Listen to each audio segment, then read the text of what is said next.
Retomamos nuestra serie del Pentateuco. Hace 2 semanas habíamos dado la última y hace 2 semanas, en ese domingo, comenzamos con el libro de Números, ¿lo recuerdan? El cuarto libro del Pentateuco escrito por Moisés. Hagamos un muy breve repaso de lo que vimos la semana pasada. Muy breve, porque solo vimos la semana antepasada, acerca de qué consistía el libro de Números, que por lo general lo podemos ver en 2 divisiones principales, o algunos intérpretes ven 2 divisiones principales de todo el libro. El libro trata sobre los acontecimientos en el desierto de la primera generación. Eso lo vemos en el primer censo en el Sinaí, capítulo 1.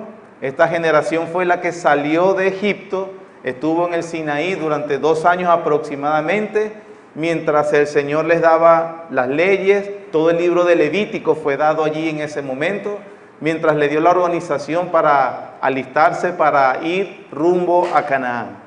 Y la otra división que se ve en el libro es el segundo censo que se da en el capítulo 26. ¿Por qué el segundo censo?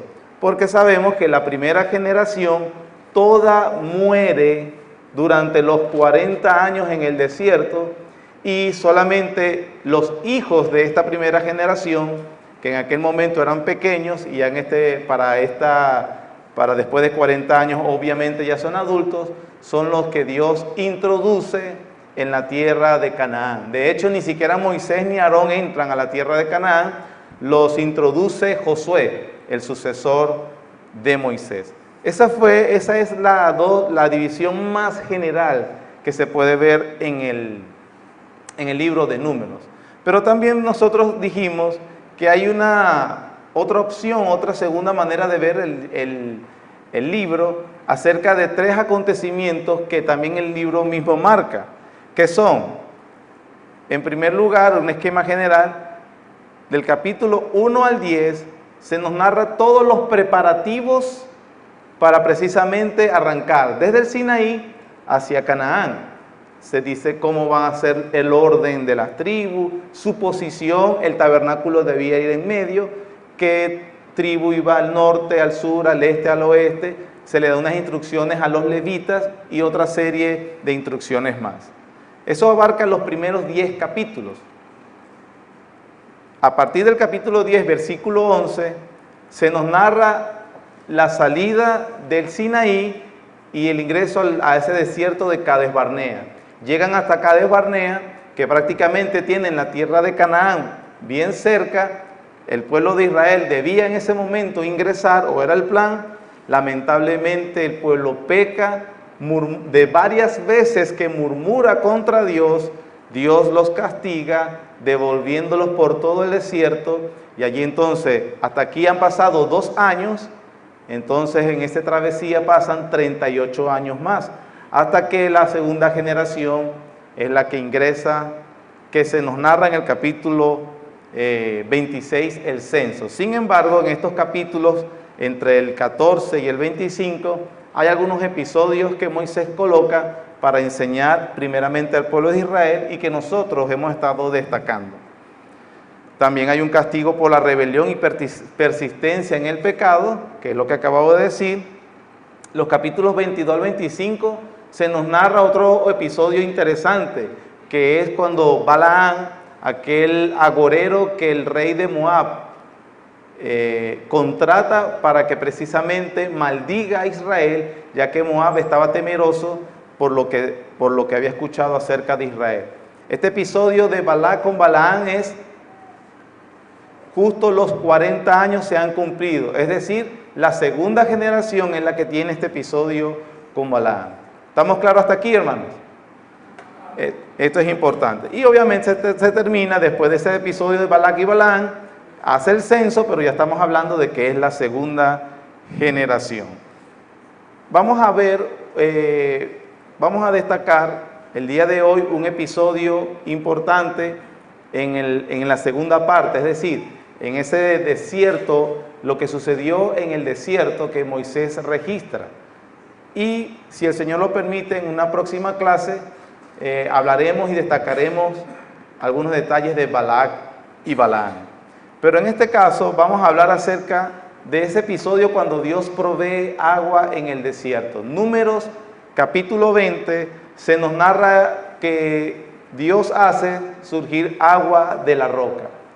Si usted ha estado estudiando el libro de Números y obviamente es detallista, junto con, viene trayendo la serie desde que el pastor David comenzó desde Génesis y Éxodo, usted se va a percatar que en Éxodo también se narra un episodio cuando Dios hace surgir agua de la roca.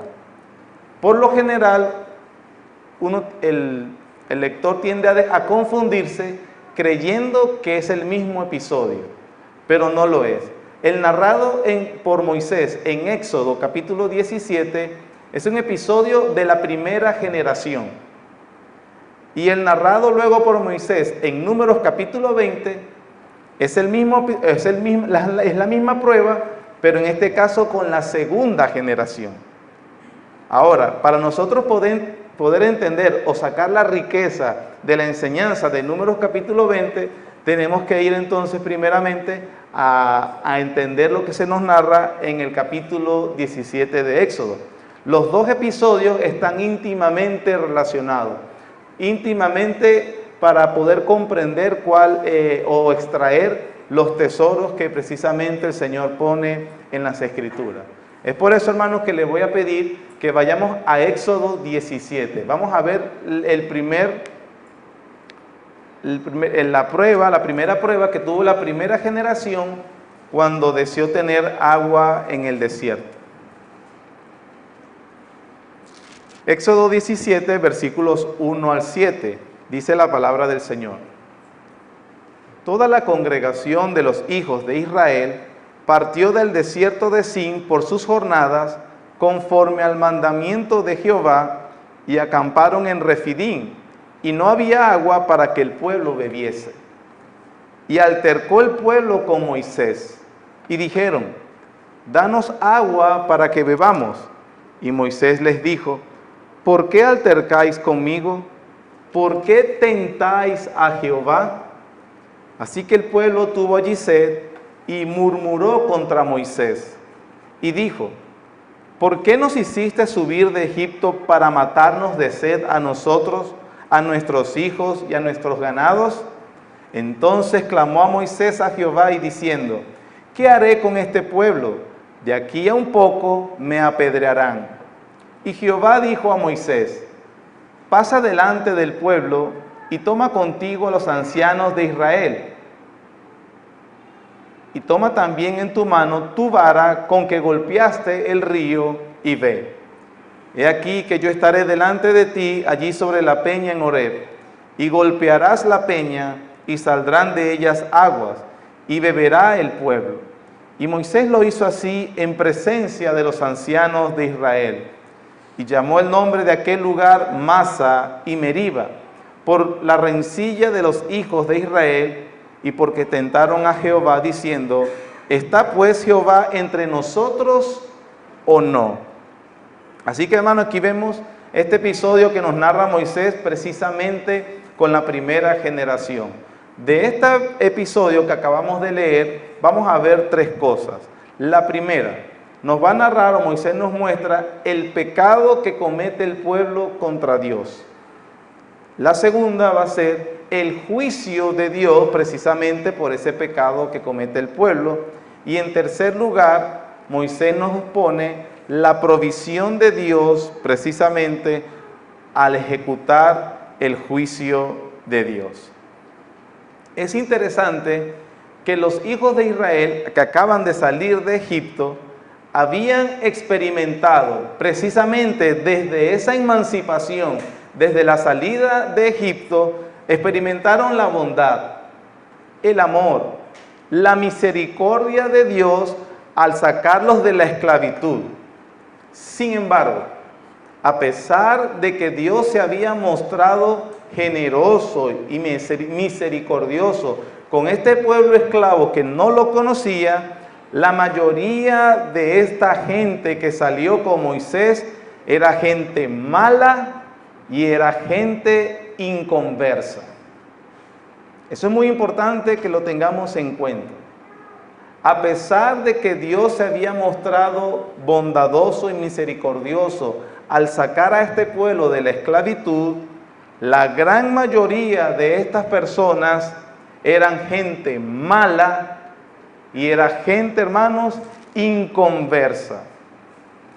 ¿Sabe cómo Dios hace para mostrar al hombre que verdaderamente es malo, aparte de las Escrituras? Dios tiene dos medios para hacer surgir la maldad de los hombres y hacerlos evidentes, no a los ojos de Él lo sabe, sino a los ojos de los propios hombres. Uno es la enseñanza de su ley, eso lo hemos estado aprendiendo. La ley enseña al hombre cuán pecador es. Pero otra manera que Dios hace para hacer surgir la maldad de las personas es que Dios golpea al hombre con circunstancias adversas. Dios, grábeselo bien, golpea al hombre con circunstancias adversas para que el hombre se dé cuenta lo malvado que es. Deuteronomio capítulo 8, versículo 2, precisamente nos dice eso. Si no lo tiene, escuche por favor. Dice la Biblia, dice Dios: y te acordarás de todo el camino por donde te ha traído Jehová tu Dios estos 40 años en el desierto. ¿Para qué? Afligirte, para probarte, para saber lo que había en tu corazón, si habías de guardar o no sus mandamientos. La razón entonces de la que Dios ha hecho esta situación con el pueblo de Israel y para hacer surgir un medio que Dios utiliza para hacer surgir y hacerle al hombre evidente su propia maldad es golpearlo con circunstancias adversas. ¿Eso qué significa, mis hermanos? Que hay un pensamiento interesante que tenemos que grabarnos. Grábeselo de todo corazón. El corazón malo reacciona mal cuando Dios lo golpea con una prueba. El corazón malo reacciona mal cuando Dios lo golpea con una prueba. El corazón bueno debe reaccionar bien cuando Dios le golpea también con la prueba. Grábese ese pensamiento. El corazón malo reacciona mal cuando Dios lo golpea con una prueba, y el corazón bueno reaccionará bien cuando Dios también lo golpea con una prueba. Los libros de Éxodo y Números, sobre todo las pruebas que nosotros vemos que Israel tiene en este peregrinar, son sendos libros para mostrar primeramente a esa nación de Israel y secundariamente a nosotros cómo son los hombres de malos. Y Dios utiliza todas las pruebas en el desierto para demostrarle a Israel que ellos son gente mala e inconversa y que apenas un remanente muy pequeñito reaccionó bien cuando Dios envía la prueba. Un remanente muy pequeño reacciona bien cuando Dios envía la prueba.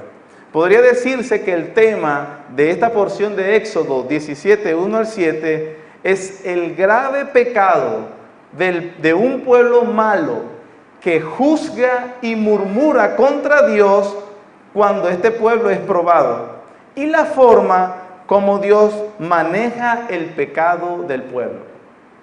En este episodio de Éxodo se puede ver el grave pecado de un pueblo malo. Y escuche bien, este pueblo juzga y murmura contra Dios cuando es probado, pero también cómo reacciona Dios ante el pecado de ese pueblo. Como leímos en Deuteronomio 8:2, Dios hizo todo eso para probarlo, como dice él. ¿Por qué, dirá usted? Porque Dios tiene derecho de probar a los hombres, pero los hombres no tienen derecho de probar a Dios.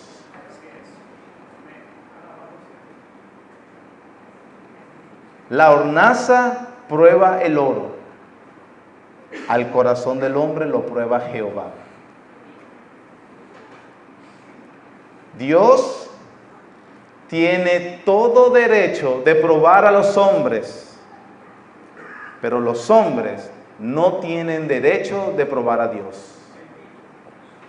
Veamos entonces el primer punto que estamos hablando acerca del pecado contra Dios. Vean cómo aparece en el versículo 1 al 4 y también el versículo 7. El versículo 1 de Éxodo 17 nos dice de la siguiente manera: toda la congregación de los hijos de Israel partió del desierto de Sin por sus jornadas, conforme a qué, hermanos? El mandamiento de Jehová. Acamparon en Refidín y no había agua para que el pueblo bebiese. El pecado entonces de este pueblo, de la murmuración y de probar y juzgar a Dios, surge primeramente con la prueba. Ahora, aparece esta prueba que según el versículo 1 Moisés dice: Israel estaba en ese momento, en ese desierto y sin agua. ¿Por qué? Porque Dios lo había mandado para allá. La prueba, las circunstancias que estaba viviendo Israel en ese momento fue la voluntad expresa de Dios, ya que Dios les dijo, como dice allí, conforme a su palabra, que fueran hacia ese sitio. Así que el momento que ellos están viviendo y esa prueba es un lugar donde Dios los quería llevar, en primer lugar. ¿Sí? ¿Sí está conmigo? La ausencia de agua, ¿verdad? En condiciones, en un desierto, necesariamente es muy fuerte. Yo sé que nosotros y nuestro país está hoy día sufriendo una cuestión con el agua. Ese es un líquido vital, definitivamente. Y sé de personas que duran semanas, meses sin que les llegue por la tubería. Y aquí están los venezolanos esforzándose, encontrando de una u otra forma. Pero allí, hermanos, resolvemos, ¿sí? No estoy minimizando, por favor. No estoy minimizando la problemática que nosotros vivimos. No estoy cometiendo esa desconsideración. Solo le estoy diciendo que para el pleno siglo XXI, con capacidades de transporte de alguna manera para resolver, es muy difícil, es complicada la vida, ¿sí? Es complicada la vida. Imagínese usted estar en el desierto, ahí sí no tiene para dónde resolver, con ese calor abrasador y con las condiciones que obviamente son mucho más inferiores que las que nosotros gozamos hoy. ¿Sí está conmigo lo que estamos diciendo? Entonces, esa prueba realmente es una prueba muy, muy difícil. Y que a la final la conclusión evidente es: no vamos a morir de sed, porque si estás en el desierto, con ese sol abrasador, esos desiertos de Medio Oriente, y de paso no hay agua, definitivamente tú crees que no es difícil imaginarse que uno se va a morir rápido. El pueblo entonces se queja y murmura. Del versículo 2 nos dice también que el pueblo entonces altercó contra Moisés. Salió el pecado. La prueba es difícil, es verdad. Pero el versículo 2 nos dice: altercó el pueblo con Moisés y dijeron: danos agua para que bebamos. Y Moisés les dijo: ¿por qué altercáis conmigo? ¿Por qué tentáis a Jehová? Para Moisés revela evidentemente cuál es el verdadero pleito. Moisés reconoce que no es algo personal con él, sino con Dios, que es precisamente el que los trajo para acá. ¿Por qué altercas contra Jehová? La palabra altercó que utiliza Moisés en el versículo 2 es una palabra, hermanos, que habla que se utiliza para hablar de demandas judiciales, es decir, no es solamente una petición, una pregunta. el pueblo establece un juicio. Es lo que quiere transmitir con las palabras que utiliza Moisés. Es un reclamo judicial.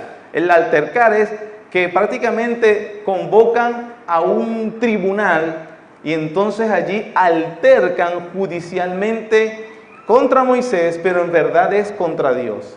Es un litigio entonces. Ellos, lo que hace el pueblo es que trae un tribunal y acusa a Dios por no proveerles el agua. Eso lo podemos decir porque en el versículo 7, vean lo que dice allí también. Y llamó el nombre de aquel lugar Masa y Meriba, por la rencilla de los hijos de Israel, y porque tentaron, que es probar, a Jehová, diciendo, ¿está pues Jehová entre nosotros o no? La palabra del versículo 7, Masa, también significa prueba. Una prueba, como lo acabo de decir, como el fiscal acusador que está trayendo las pruebas para que haya un veredicto. Ellos prueban a Dios, porque altercan contra Dios.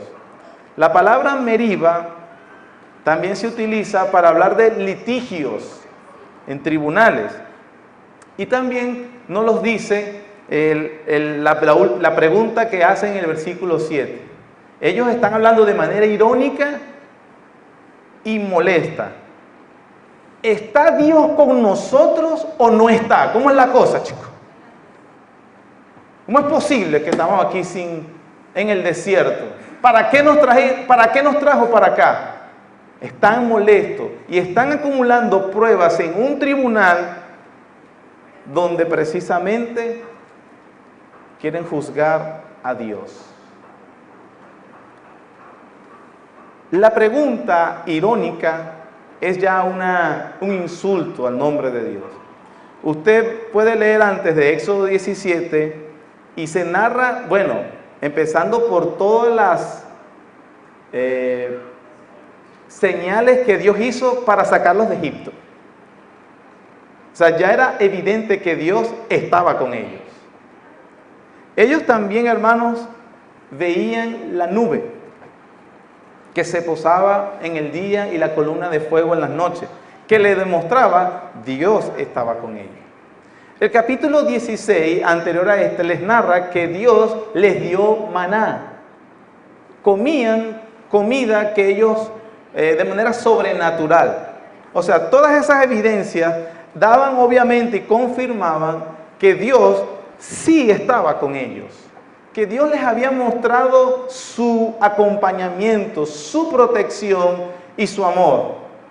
Pero ellos, en medio de esta prueba que están en el desierto, que ya es la tercera vez según lo que apenas arrancan de Egipto, ellos están muy molestos y en verdad Dios no está con nosotros.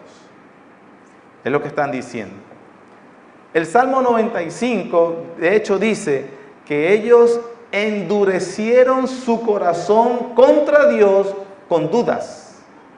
Dudaban, seguían divagando en el corazón. Y todas las pruebas lo que hacían era endurecer más y producir más esas dudas contra Dios de su benevolencia o inclusive que lo acompañaban. Con esa pregunta ellos estaban diciendo, definitivamente, ¿Dios es bueno o es malo? Imagínense. Ellos estaban insultando el carácter de Dios. Porque ellos salieron de Egipto. ¿Qué es lo que le había dicho Moisés? Que le decía a Dios que los iba a llevar a la tierra prometida, que los iba a llevar a un lugar donde fluye leche y miel, que los liberaba de la esclavitud. Pero ellos con esa pregunta decían, nos trajo para el desierto a matarnos aquí de sed. ¿Vale la pena la palabra de Dios? Miren la insolencia con los que estos hombres que están hablando. El pecado es grave, porque ellos están cuestionando el carácter de Dios y ellos se reúnen, hacen un litigio, altercan, hagámosle un juicio a Dios. No es posible. En vez de orar y pedir la ayuda de Dios, lo que hicieron fue un juicio donde sentaron a Dios en el banquillo. Vean cómo el versículo 2, parte B, dice: altercó el pueblo con Moisés y dijeron: danos agua para que bebamos. Y Moisés les dijo: ¿por qué altercáis conmigo? ¿Por qué tentáis a Jehová? Porque en el fondo Moisés sabía que el juicio o el altercado era contra Dios. ¿Por qué, hermanos? ¿Por qué esta situación? Porque todo corazón malo, cuando es probado, duda de Dios, acusa a Dios y condena a Dios. Todo corazón malo, cuando es probado, duda de Dios, acusa a Dios y condena a Dios. Si Dios es bueno, ¿cómo es posible que no esté sucediendo esto? Si Dios es soberano y es todopoderoso, ¿cómo es que esto se salió de control? Él no tiene el control de las cosas. Todo hombre malo, cuando es probado, acusa a Dios, duda de Dios y condena a Dios. Todo hombre bueno o todo corazón bueno no prueba a Dios, porque escrito está: no tentarás al Señor tu Dios.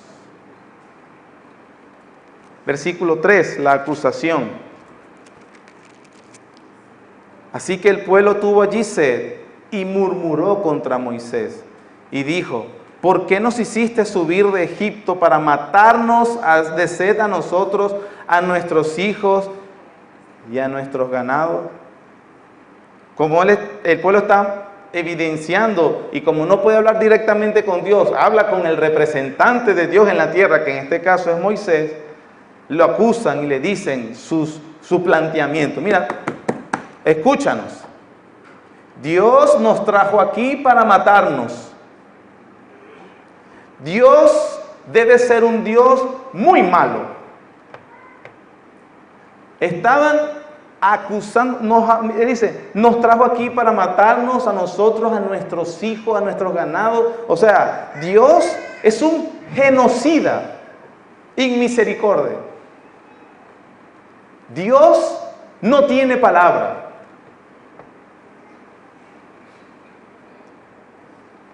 Qué horrendo pecado, ¿verdad? Qué ingratitud de un pueblo que había visto el cuidado de Dios como ninguna otra nación en la historia de la humanidad la había visto. Dios no había tratado a nadie hasta ese momento así, y ellos dijeron: Dios es malo.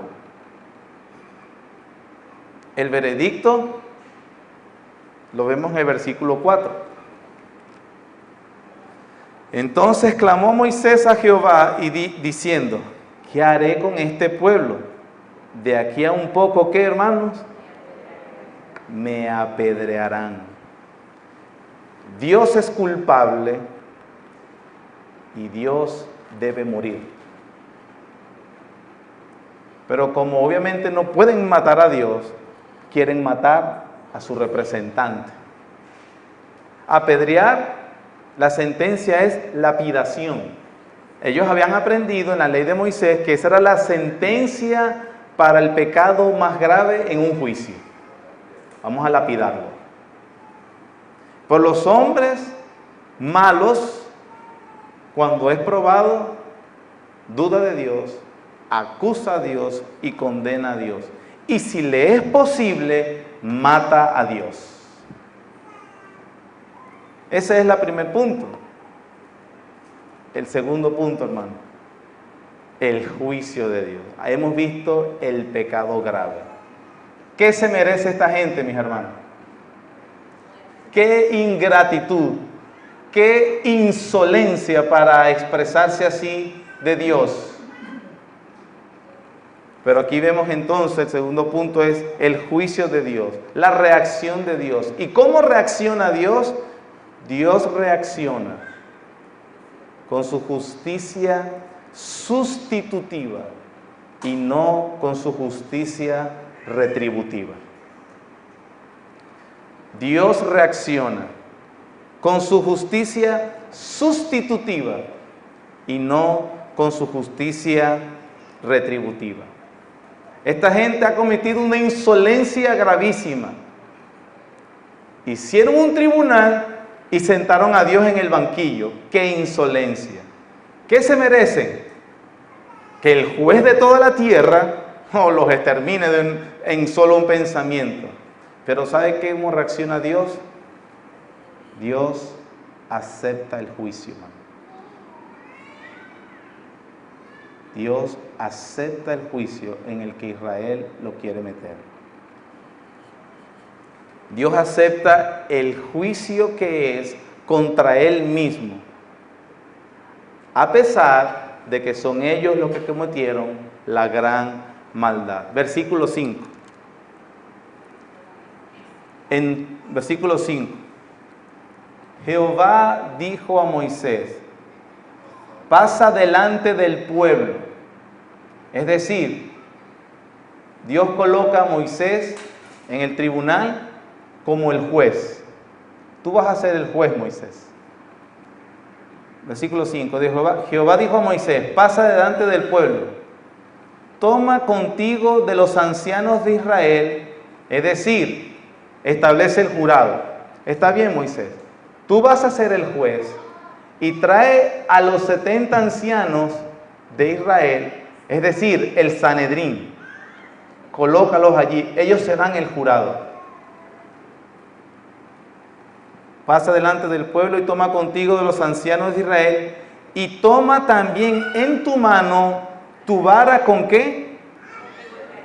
Con que golpeaste el río. La vara de Moisés es un símbolo del juicio.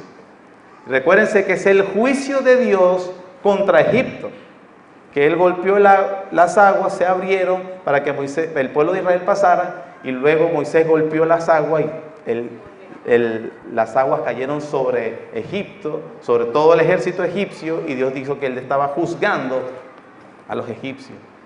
Entonces le dice: Moisés, tú serás el juez, el Sanedrín será el jurado, y tú vas a usar tu vara del juicio para ejecutar el juicio también.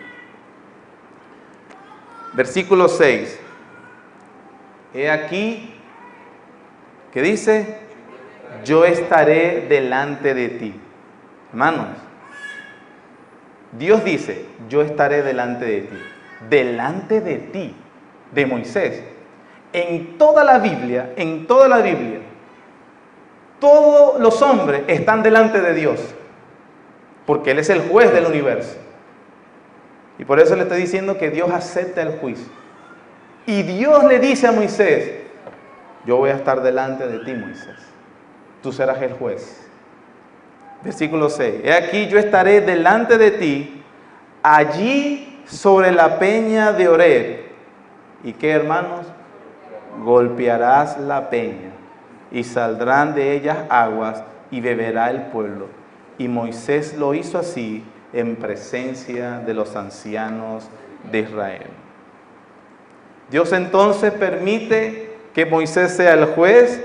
Dios se coloca delante de Moisés como diciendo subordinado al juicio, y al Sanedrín, que es el jurado, que haya dicho la sentencia. Es probable que la nube se haya puesto sobre la roca, que era la manera como el pueblo sabía que Dios estaba allí en ese momento. Y Dios le dice: estaré sobre la roca.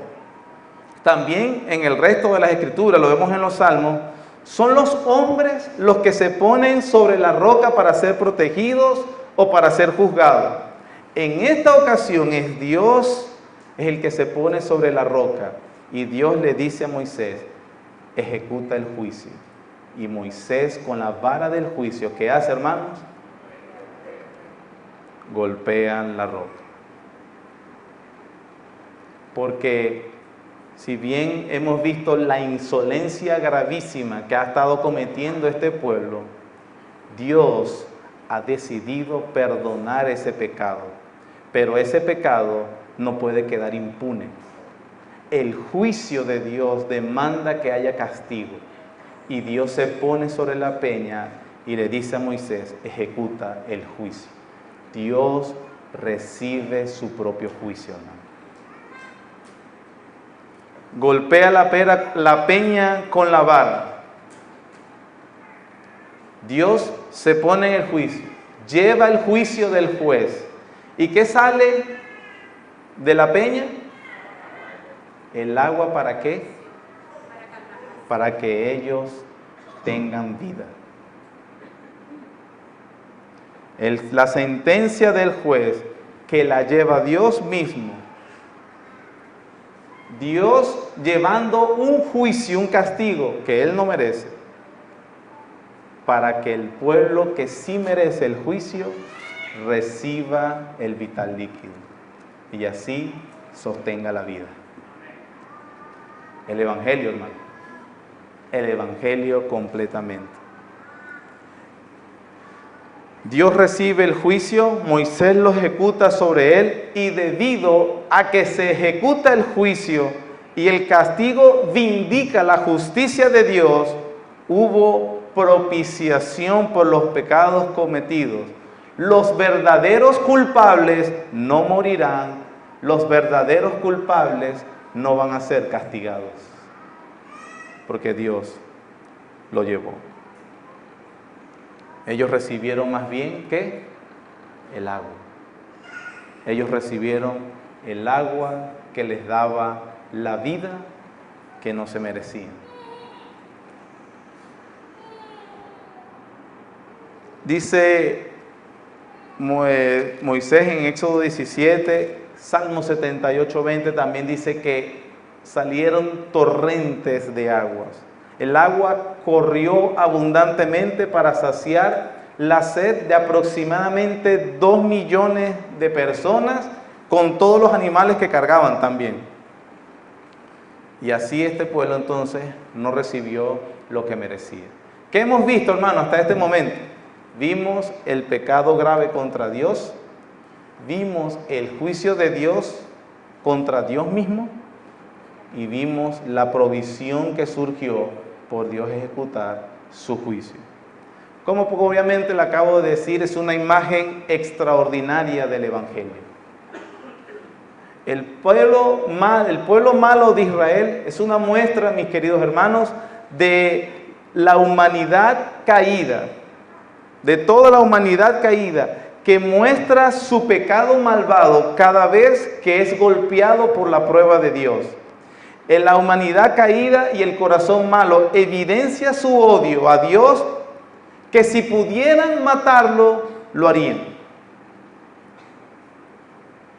La decisión de Dios de jugarse a sí mismo para salvar al pueblo rebelde es obviamente el Evangelio. 1 Corintios 10:4 dice que Cristo es la roca que los seguía, que se puso delante del juez. El juez, representado por Moisés, golpeó al Hijo de Dios para que recibiera el juicio.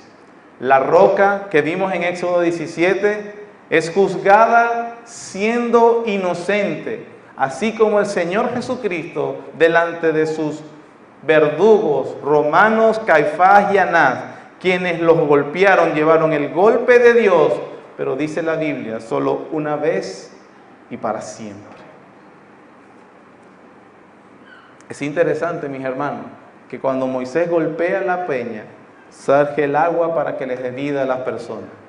El evangelista Juan se esmera en detallar que Cristo en la cruz, cuando fue traspasado su costado, salió sangre y agua. La sangre que purifica, la sangre que santifica y el agua que purifica. ¿Todo para qué? Para salvar a un pueblo que no lo merecía. Y así el Nuevo Testamento dice también, todo el que bebe de esa agua tiene vida eterna. como está escrito, si alguno tiene sed, venga, de su interior correrán ríos de agua viva. En otro lugar dice, el que bebiere de esta agua que yo le daré, está hablando Cristo, no tendrá sed jamás, sino que el agua que yo le daré será en él una fuente de agua que sale para vida eterna. Dios juzgó, o la roca juzgó a la roca condena a la roca, pero de la roca sale agua que da vida al pueblo que pecó. El tiempo se me ha ido, no podemos ver Números 20, si el Señor así lo quiere, lo veremos la próxima semana. Pero terminamos con aplicaciones, ¿sí? Aplicaciones que aprendemos en este episodio, mis hermanos. Primero, Dios te probará muchas veces. Salmo 11:5 dice que Dios prueba al justo.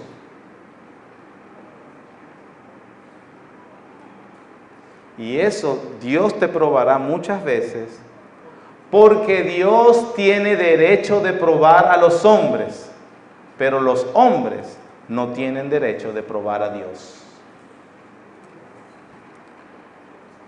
Dios te probará muchas veces y lo hará para que veas que tanto tu corazón ha sido transformado de malo a bueno. Hermanos, Dios te probará muchas veces para que veas que tanto ha sido transformado tu corazón de malo a bueno. Si en la prueba sale lo mismo que lo que salió en el pueblo de Israel, es porque todavía eres muy malo y necesitas ser golpeados muchas veces más.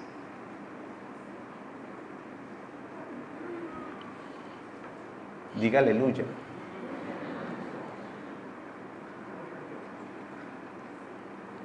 Dios te va a probar y te golpeará muchas veces. Y si sale lo mismo que salió en el pueblo de Israel en este episodio, hermanos, entonces será necesario probar, golpearte muchas veces más. Levítico 24 dice que cada golpe será más fuerte.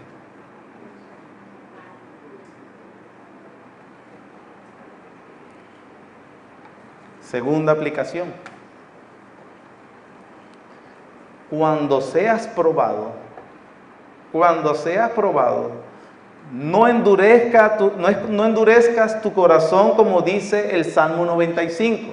Si oyeres hoy su voz, no endurezcáis vuestros corazones. Y guarda todos los mandamientos de Dios, como dice Deuteronomio 8:2. Te he traído por el desierto para probarte, para afligirte, para saber qué había en tu corazón, si habías de guardar o no los mandamientos de Jehová. Entonces, mis hermanos, cuando estés en la prueba, no endurezcas tu corazón. La pregunta es, ¿cómo endurece uno su corazón? El texto dice, si oyeres hoy su voz, no endurezcas tu corazón. De hecho, el mismo Dios dice, no temas, yo estoy contigo. Lo acabamos de ver, es como Dios diciendo, yo hago la prueba, yo te he metido en esta circunstancia, no temas. Hermanos, cuando estés en la prueba, no haga preguntas que no debe. No divague en su corazón. No dude de la bondad de Dios. No dude de la presencia de Dios. Eso es endurecer el corazón.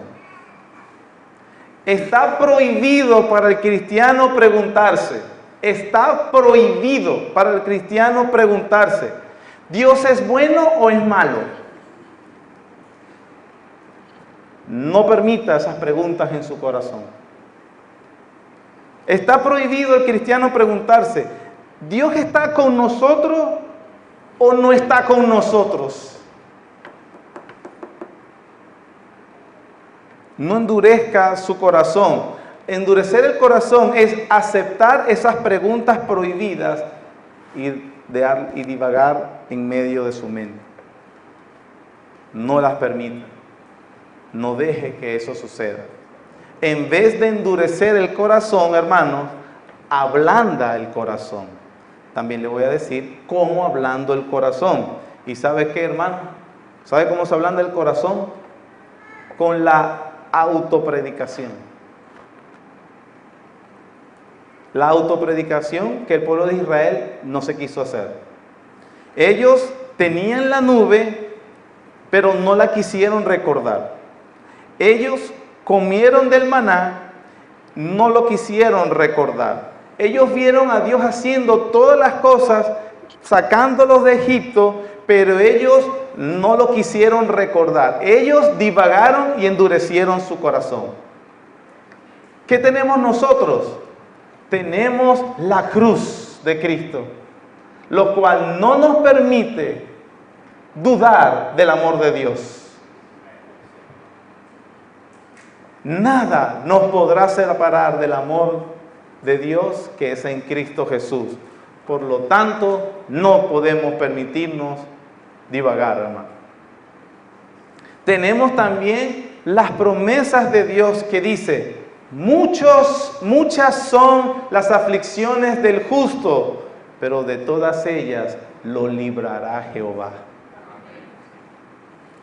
Nunca se permita y no diga y no deje que sus pensamientos divaguen: Dios no me ama, Dios se olvidó de mí, Dios ha faltado a sus promesas, Dios perdió el control. ¿Qué sentido tiene todo esto que estamos sucediendo? Esos son pensamientos inmundos que endurecen el corazón. El cristiano que ha sido alcanzado por el Evangelio de Jesucristo no puede permitirse preguntarse eso. Puede que usted no lo haya dicho con sus bocas, hermanos, pero si sus pensamientos lo consiente, de allí que viene la ansiedad, el temor y la depresión. Tercera y última aplicación. ¿Cuál fue la primera? Consciente de que Dios te va a probar y que no permitas divagar, no lo endurezcas, sino que ablanda autopredicando. Esa fue la primera, perdón. Segunda aplicación. Entiende por qué la tendencia de nuestro corazón a endurecerse contra Dios. Debemos hacernos conscientes y entender que tenemos una tendencia natural a endurecernos contra Dios. ¿Y por qué se endurece tan automáticamente y rápidamente el corazón contra Dios? Por dos razones: el amor a uno mismo y el amor a esta vida. ¿Por qué se endurece el corazón hacia Dios? Por el amor a ti mismo y por el amor a esta vida. La meta entonces es cambiar ese pensamiento automático. Es cambiar ese pensamiento automático.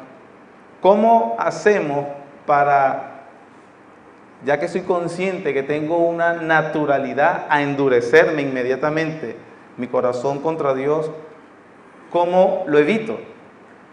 Debes trabajar duramente y diariamente sobre su corazón, predicarse el Evangelio todos los días, hermano.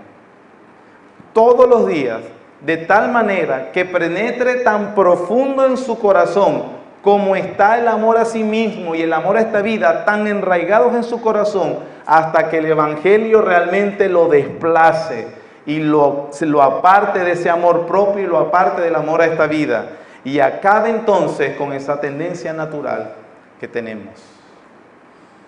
El Evangelio. En Éxodo 17 fue el Evangelio. Es tan así, hermanos, que el pensamiento automático Las personas por lo general, cuando hablo del pensamiento automático, las personas por lo general sueñan. Cuando uno sueña o cuando viene un pensamiento natural, que yo no estaba pensando en eso, vino a mi mente, son cosas que están arraigadas profundamente en el corazón. Como cuando uno sueña con alguien querido, si murió una mamá, un padre, un hermano, alguien que uno quería y soñó con esa persona, o tiene inquietud por alguien. Son pensamientos que el mismo, cuando se están durmiendo, se proyectan en el sueño. No vaya a creer que eso es algo místico y que eso tiene un significado, simplemente está muy profundo en el corazón. Igual las personas cuando sueñan cosas terroríficas porque la tienen en el fondo, piensan en eso, han abrazado ese tipo de pensamiento. Pero miren lo que dice, por ejemplo, Proverbios 6.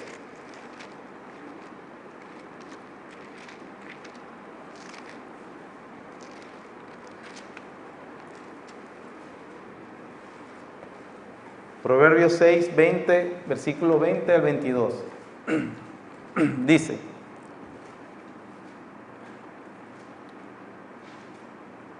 Dice la palabra del Señor: guarda, hijo mío, el mandamiento de tu padre, y no dejes la enseñanza de tu madre. Átalos siempre en tu corazón, enlázalos a tu cuello. Te guiarán cuando andes. Cuando duermas, ¿qué? Te guardarán. Hablarán contigo cuando despiertes. La enseñanza acá, o lo que quiere enseñar el escritor de Proverbios, es que la palabra de Dios se profundiza tanto en nuestro corazón, que obviamente el pensamiento automático no serán las cosas que hablamos de la tendencia al amor propio y al amor a esta vida, sino que se proyectará la palabra de Dios. Usted reaccionará con la palabra de Dios. De tal manera, hermanos, que usted tiene tan arraigado el Evangelio, usted ha entendido también el amor de Dios, sus promesas y su palabra en su corazón, que cuando entonces usted sea golpeado por la prueba que va a venir, en vez de salir lo que hablamos del corazón malo, saldrá paciencia, mansedumbre, gozo, paz. Usted podrá decir verdaderamente cuando es golpeado por la prueba: hasta aquí Dios me ha ayudado, seguro me volverá a ayudar.